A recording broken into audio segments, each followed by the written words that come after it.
অশ্লীল কাজ করবে লিপ্ত থাকে। আর একটা কাজ আছে সারাদিন ওইটা গুদোগুদি ছাড়া কোনো কিছু পায় না।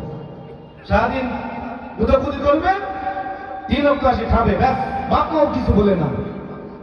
বাপমাও তো আহাম্মক হয়ে ফেলে, কি বলবে? কারণ বাপমাও ওই টাইপের বিদায় সন্তানকেও তার মানুষ করতে পারে না।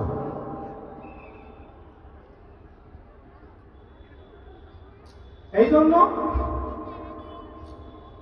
সন্তান সুশিক্ষায় শিক্ষিত করবে, কোরআনের শিক্ষায় শিক্ষিত করবেন। আপনি যদি আপনার সন্তানকে কোরআনের শিক্ষায় শিক্ষিত করেন তাহলে কি হবে? ফিদ দুনিয়া হাসানা ও ফিল আখিরাতি হাসানা, একটা মাধ্যম হবে। কিয়ামতের দিন আল্লাহ যদি আপনাকে জিজ্ঞেস করে, বান্দা তুমি যে দুনিয়ায় আমি তোমার একটা জিন্দেগি হায়াত দিয়েছিলাম, তোমাকে 2টা জিনিসও দিয়েছিলাম, সন্তান এবং সম্পদ, তোমার সন্তান কোন পথে ব্যয় করলে এবং তোমার সম্পদ কোন পথে ব্যয় করলে?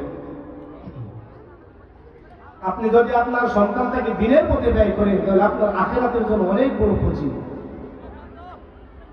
আপনি সন্তানকে কোরআনের শিক্ষায় শিক্ষিত করবেন, আপনার মৃত্যুর পর 5 ওয়াক্ত নামাজের পর হাত তুলে দোয়া করবে, এর থেকে বড় দোয়া কি আছে?